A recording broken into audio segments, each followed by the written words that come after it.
नमस्कार। 10th class में हम बिल्कुल नया टॉपिक आपके सामने पेश कर रहे हैं, ट्रिग्नोमेट्री। ट्रिग्नोमेट्री, ये एक्चुअली ट्रिग्नोमेट्री होता क्या है? ट्रिग्नोमेट्री, इसके अंदर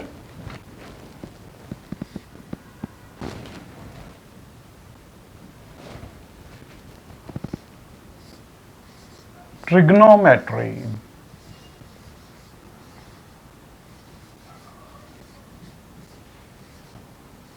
एक्चुअली ये दो पार्ट्स में अपन इसको डिवाइड कर सकते हैं। ये ट्रिग्नो, ये आता है फ्रॉम ट्रायंगल,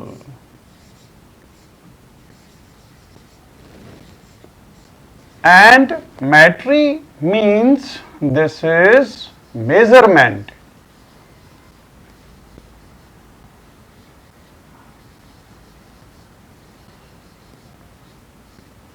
मतलब ट्रिग्नोमेट्री ये क्या होना चाहिए?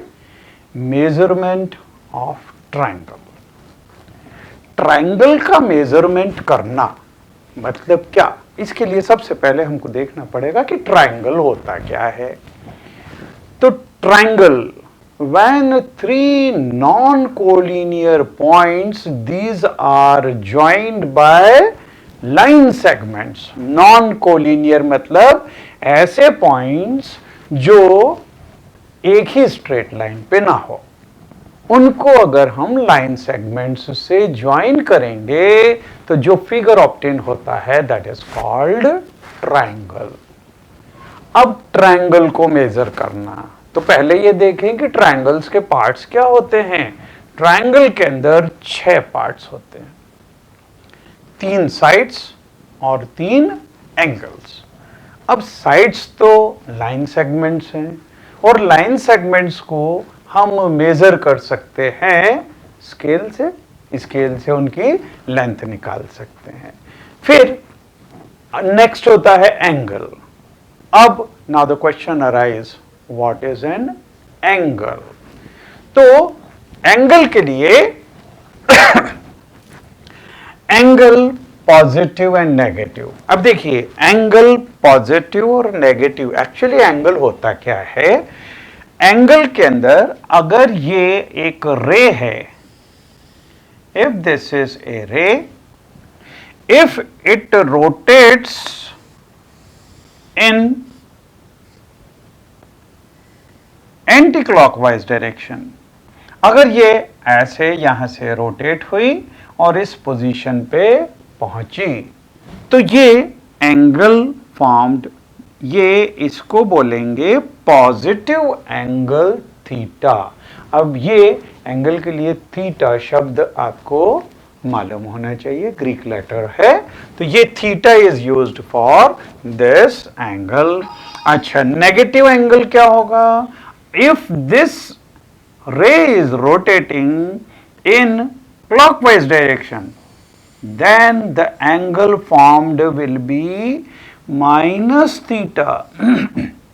अभी तक आपने एंगल, पॉजिटिव एंगल तो पढ़े हुए हैं, 30 डिग्री, 40 डिग्री, 50 डिग्री, है ना, लेकिन नेगेटिव एंगल नहीं पढ़ा हुआ है।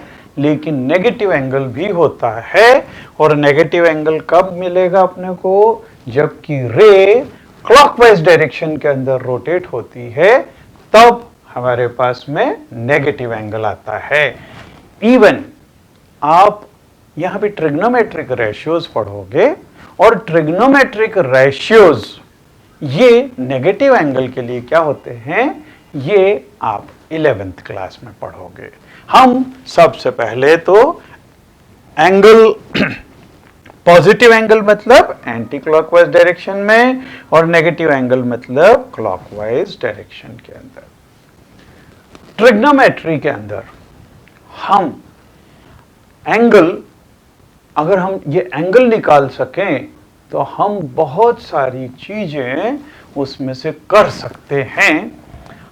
अभी ट्रिग्नोमेट्री का यूज करके, अब जैसे देखिए, मानिए एक पहाड़ है, पहाड़ बहुत ऊंचा रहता है और उसकी हाइट निकालनी है। अब पहाड़ की हाइट निकालनी हो तो हम पहाड़ की चोटी पे जाके टेप लेके तो अगर हम नापेंगे तो वो तो जो है इस तरह का स्लोप के अंदर लेंथ आएगी। हाइट निकालने के लिए क्या हमको उसमें गड्ढा करना पड़ेगा चोटी में जाके कि बिल्कुल जो है ना ऐसे गड्ढा करें और उसके बाद में उसकी हाइट निकालें। लेकिन ट्रिग्नोमेट्री का यूज करके हम बिना उसमें गड्ढा खोदे हुए और हम किसी भी चीज की हाइट निकाल सकते हैं, डिस्टेंस निकाल सकते हैं। तो ये सब चीजें हम पढ़ेंगे ये ट्रिग्नोमेट्री में। अब देखिए, हाइट अगर निकालनी है तो हमको अपना सिर यूं ऊपर करना पड़ेगा, पहाड़ की चोटी को देखना पड़ेगा, या फिर अगर हम मान लो 20 मंजिल ऊपर इमारत में हैं और किसी उसका अगर हमको मान लो हमारी बिल्डिंग की अगर हाइट निकालनी है जिसमें हम हैं, या हमको कार के 2 कार दी हुई हैं और उसके बीच का डिस्टेंस निकालना है, तो हमको ऐसे नीचे देखना पड़ेगा। तो जब हम ऊपर की तरफ देखते हैं तो हॉरिजॉन्टल के साथ में जो एंगल बनता है उसको बोलते हैं हम एंगल ऑफ एलिवेशन। तो एंगल ऑफ एलिवेशन क्या होगा? जब हम नीचे से ऊपर की ओर देखेंगे, अगर ये बिल्डिंग है तो जब नीचे से ऊपर की तरफ देखेंगे तो this angle is called angle of elevation, right.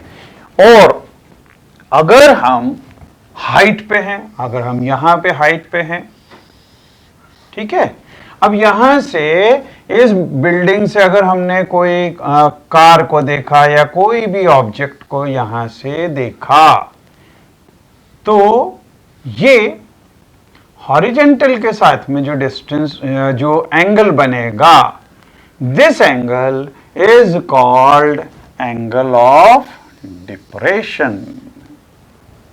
और ये जो लाइन है जो यहां से इस पॉइंट को ज्वाइन करती है, इसको बोलते हैं line of site. So this is called line of site.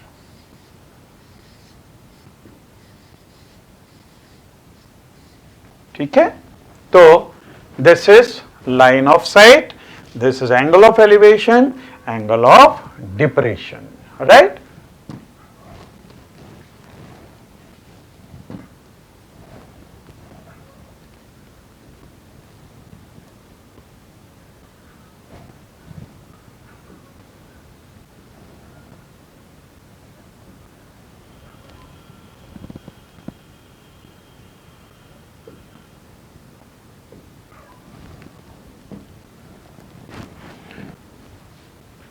अब हम इसमें आएंगे ट्रिग्नोमेट्रिक रेशियोज। जब हमने ये रे को इस रे को रोटेट किया, ये एंगल पॉजिटिव एंगल है, suppose this angle is theta, ठीक है। तो this is initial position and this is final position of रे। फाइनल पोजीशन के अंदर हम कहीं पे भी कोई सा भी पॉइंट, अगर ये पॉइंट ले लें P, और इस पॉइंट से अगर हम यूं परपेंडिकुलर ड्रॉ करें इनिशियल पोजीशन पे, सपोज दिस इज PM, और ये अगर पॉइंट O है, तो देखिए हमारे पास में एक ट्रायंगल बन गया। अब ये ट्रायंगल, इसके अंदर 3 साइड्स हैं। 3 साइड्स में से कोई सी भी 2 साइड्स को लेके हम टोटल कितने रेशियोज बना सकते हैं? हम टोटल 6 रेशियोज बना सकते हैं इससे। पहला रेशियो हो सकता है, अब देखिए इसके एंगल के सामने वाली जो साइड है और ये हमने परपेंडिकुलर ड्रॉ किया, तो दिस इज कॉल्ड परपेंडिकुलर।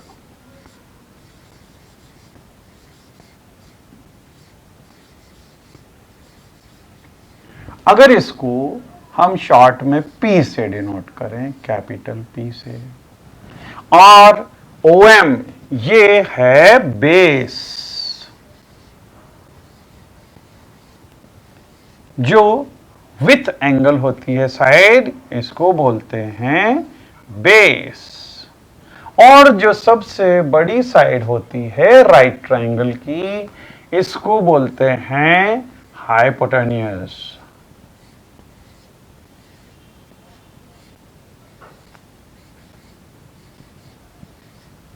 इसको अगर हम H से डिनोट करें, अगर इसको H से डिनोट करें, तो देखिए यहां पे हमारे को टोटल कौन कौन से रेशियोज मिल सकते हैं। देखिए सबसे पहले अगर हम P अपॉन H लें, एक रेशियो बना, B अपॉन H लें, दूसरा रेशियो बना, P अपॉन B लें, तो ये तीसरा रेशियो बना।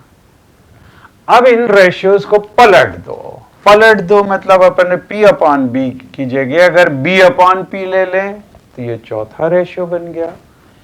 फिर अपन ने B अपॉन H लिया, उसकी जगह H अपॉन B लें, पांचवा रेशियो बन गया। ऐसे ही P अपॉन H लिया था, उसकी जगह P अपॉन H की जगह H अपॉन P ले लें, तो ये छठा रेशियो बन गया। ठीक है, ये 6 रेशियोज को अलग अलग नाम दिए हुए हैं, and these are trigonometric ratios, जहां से ट्रिग्नोमेट्री की शुरुआत होती है। तो हम सबसे पहले ये देखें, पहला trigonometric ratios P upon H, इसको बोलते हैं साइन, और ये एंगल थीटा है, तो sine theta is equal to होगा P अपॉन H, मतलब परपेंडिकुलर अपॉन हाइपोटेन्यूस। परपेंडिकुलर मतलब अपोजिट साइड, और upon hypotenuse means longest side. तो opposite side upon longest side, this is sine theta. लेकिन इसको शॉर्ट में हम पूरा साइन नहीं लिखते, इसको लिखते हैं SIN, साइन थीटा। ठीक है, दूसरा रेशियो होता है कोसाइन थीटा, कोसाइन थीटा, ये होगा B upon H, base upon hypotenuse, right. इसको हम एडजेसेंट साइड अपॉन हाइपोटेन्यूस भी बोल सकते हैं। दिस इज इक्वल टू, इसको भी हम शॉर्ट में कोसाइन पूरा लिखने की जगह शॉर्ट में लिखते हैं कॉस थीटा। ठीक है, तीसरा ट्रिग्नोमेट्रिक रेशियो हमने यहां पे देखा था P अपॉन B, इसको बोलते हैं टेंजेंट थीटा, टेंजेंट थीटा, ये होगा P upon B, perpendicular upon base, और इसको भी शॉर्ट में हम लिखते हैं टेन थीटा, टेन थीटा। चौथा रेशियो, अब हम सबको पलटना चालू करते हैं, तो P अपॉन B की जगह इसको अगर हम पलट दें तो B अपॉन P हो जाएगा, और ये ट्रिग्नोमेट्रिक रेशियो कहलाएगा cotangent, cotangent theta, and this is B upon P। और इसको शॉर्ट में हम लिखते हैं कॉट थीटा। पूरा कोटेंजेंट लिखने की जगह हम लिखते हैं कॉट थीटा। ठीक है, फिर पांचवा, अब हम इसकी जगह इसको पलट दें तो ये b अपॉन एच की जगह हो जाएगा h अपॉन बी, और इसको बोलते हैं सीकेंट थीटा। सीकेंट थीटा ये होगा h upon B, h upon B, और इसको शॉर्ट में हम लिखते हैं सेक थीटा। Sec theta. ठीक है, फिर छठा, ये इसका रिवर्स कर दो तो ये P अपॉन एच है। Now this will become H upon P, और H अपॉन P इसको बोलेंगे कोसिकेंट थीटा। Cosecant theta. तो कोसिकेंट थीटा क्या होगा? This will be H upon P। H upon P। ठीक है, और इसको शॉर्ट में लिखेंगे कोसेक थीटा। Cosec theta. ठीक है, तो ये 6 ट्रिग्नोमेट्रिक रेशियोज हमारे पास में आए, और हमने ये देखा ये कोसिकेंट ये साइन का उल्टा है, रिवर्स किया हुआ है। तो ये कोसेक थीटा एक्चुअली क्या होगा? 1 अपॉन साइन थीटा। ऐसे ही सेक थीटा ये किसका रिवर्स है? ये कॉस थीटा का उल्टा है। तो this can be written as 1 upon cos theta. Then cot theta, इसमें P अपॉन बी को उल्टा किया था। So this is 1 upon tan theta.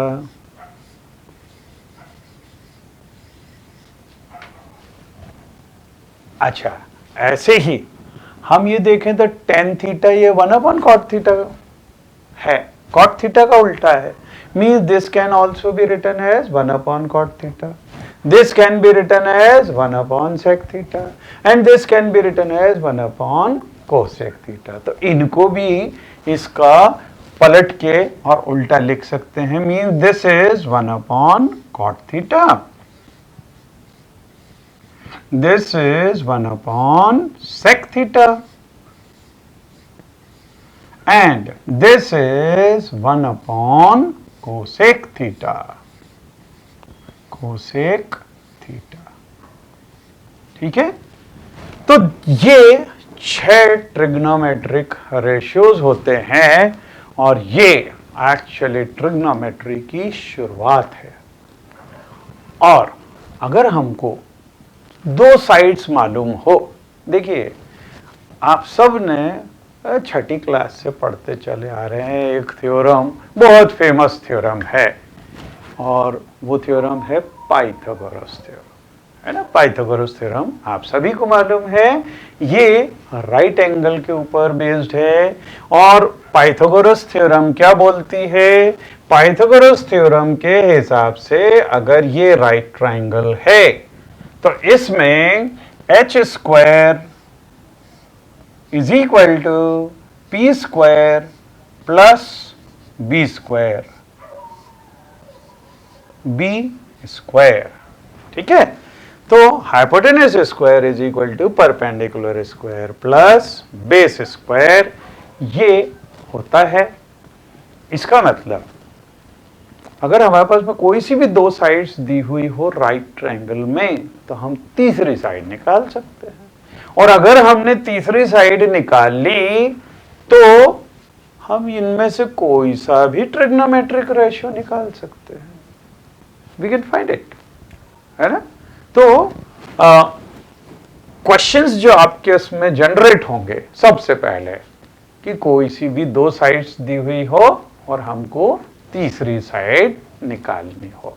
तो अब हम कुछ क्वेश्चंस देखेंगे जो इसके ऊपर बेस्ड आते हैं, तो उनको हम करके देखें।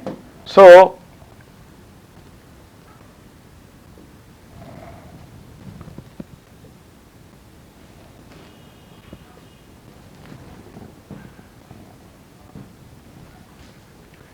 ट्रिग्नोमेट्रिक रेशियोज हमने देख लिए। अब देखिए ये क्वेश्चन इस तरह के, in triangle A B C right angled at B.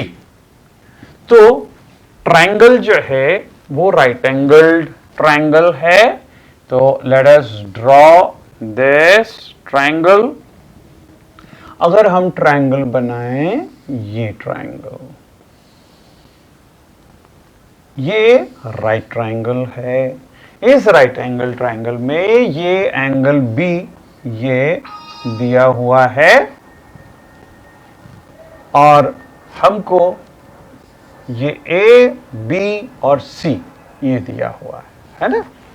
यहां पे ए बी 24 सेंटीमीटर दिया है, ए बी 24 सेंटीमीटर दिया है और बी सी, ये बी सी ये 7 सेंटीमीटर दिया हुआ है। वी हैव टू डिटरमाइन, अब देखिए हमको साइन ए कॉस ए निकालना है सबसे पहले फर्स्ट पार्ट के अंदर। तो जैसा कि मैंने आपको बताया, अगर हमारे पास दो साइड्स हैं तो हम तीसरी साइड निकाल सकते हैं पाइथागोरस थ्योरम से।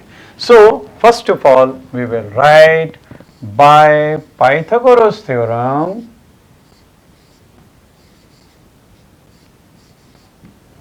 Pythagoras theorem,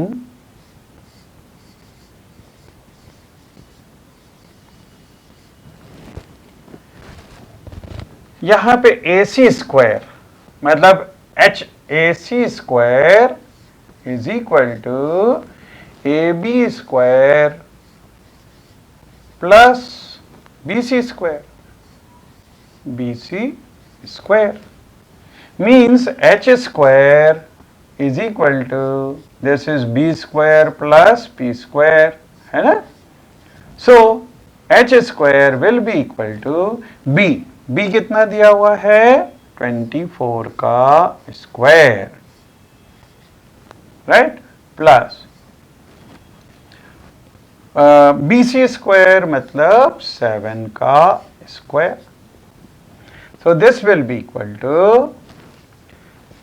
now 24 its square. तो आप 24 को 24 से मल्टीप्लाई करके देख सकते हैं। 4 इंटू 4 16, 1 बचा, तो 4 into 2 this is 8, 8 and 1 9, then 2 into 4 this is 8 and 2 into 2 this is 4.